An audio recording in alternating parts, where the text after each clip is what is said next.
Can you picture yourself a first lady?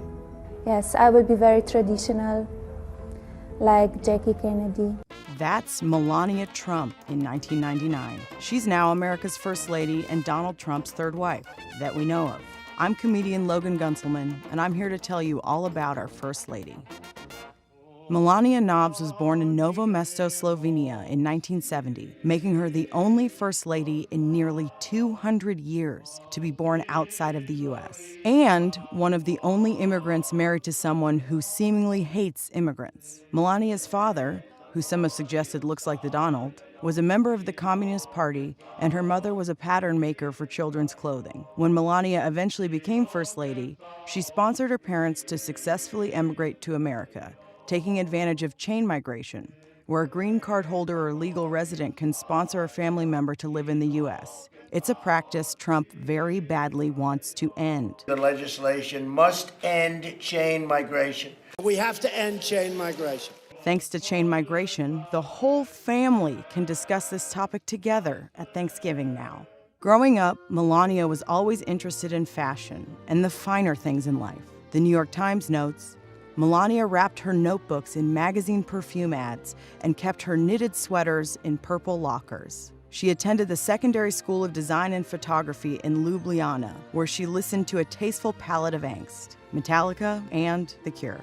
It's unclear if she listened to the song Just Like Heaven while daydreaming about a spray-tanned, twice-married, avid tennis player from New York City.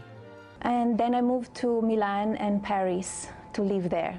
And I had a successful modeling career. Melania matriculated at the university in Slovenia, studying architecture, but ended up dropping out of school, although her Facebook page claims she graduated. Later, she finished second place in Yana magazine's Face of the Year contest in 1992. She changed her name to Melania Naus, and her modeling career took off.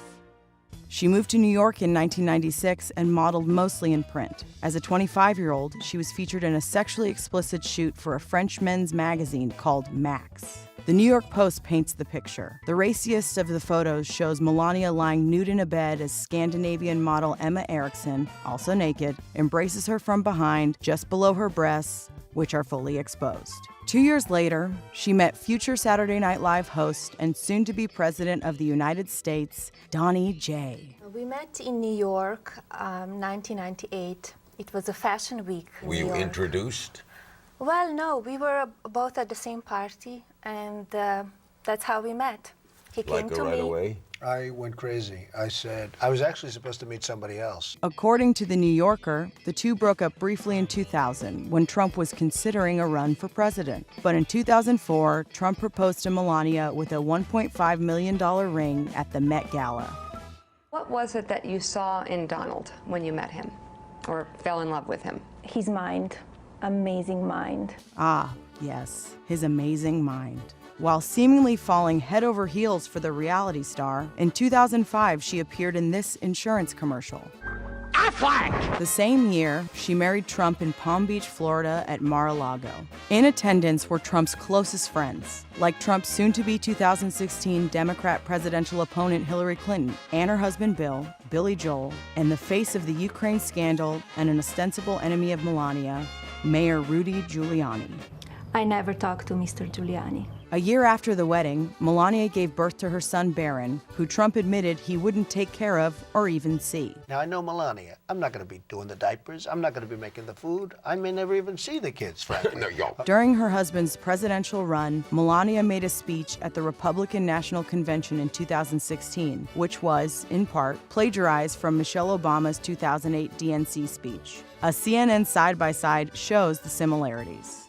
You work hard for what you want in life, that your word is your bond, that you do what you say you're going to do. You work hard for what you want in life, that your word is your bond, and you do what you say and keep your promise. Melania claims she wrote the speech, quote, with as little help as possible, unquote.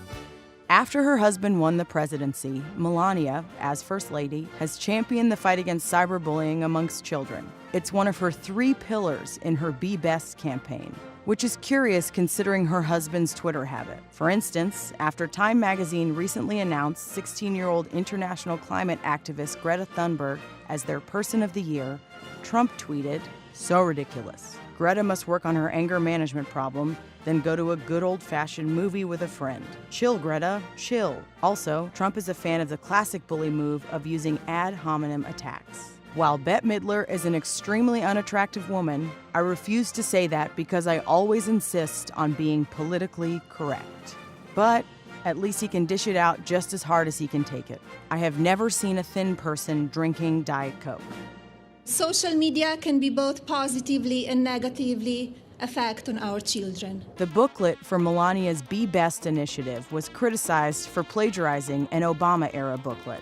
Twitter users noted the similarities, all except for the intro. It seems as long as Melania continues to plagiarize, Obama-era policy might actually stay intact. But perhaps Melania should have taken her own advice on being best when visiting migrant children on the Texas-Mexico border, one of the epicenters of Trump's family separation policy. On a visit to a child detention center, Melania wore a jacket that read, "I don't really care, do you?" I could say I'm the most bullied person on the world. She later claimed it was in response to how she is portrayed in the media, but she largely hasn't been covered all that much, except for broad reporting on her blood-red Christmas trees. She's been one of the most enigmatic first ladies in one of the least enigmatic administrations. There have been, however, extensive amounts of reporting on Melania's relationship with her husband. Some say she's being held hostage, a prisoner in her own home. Others say she's complicit in his acts and estranged from the president, secretly mounting a coup. And some say the couple is perfectly fine. It's unclear where she falls in this love triangle encompassing herself, her husband's ego, and her husband. But maybe we're all overthinking it. And maybe, just maybe, she just doesn't care. Hey, thanks for watching Who Is? Did you know we have a podcast now too? On Who Is, the podcast, I'll dive deep into the fascinating lives of the people who run things, whose decisions impact every aspect of our lives. How did they get where they are today? And knowing that, what might they do next? From politicians to the ultra-rich, to military contractors and monarchs and media moguls, I'll introduce you to the reporters and experts who know these real-life world molders best. Sharp-eyed observers and confidants who observe our subjects as they make the decisions that define our everyday lives. To see more, hit the link or search Who Is on the iHeartRadio app or wherever you get your podcasts. And for more of the video series you know and love, be sure to check out the Snapchat versions and our series playlists on YouTube and Facebook. Kosmo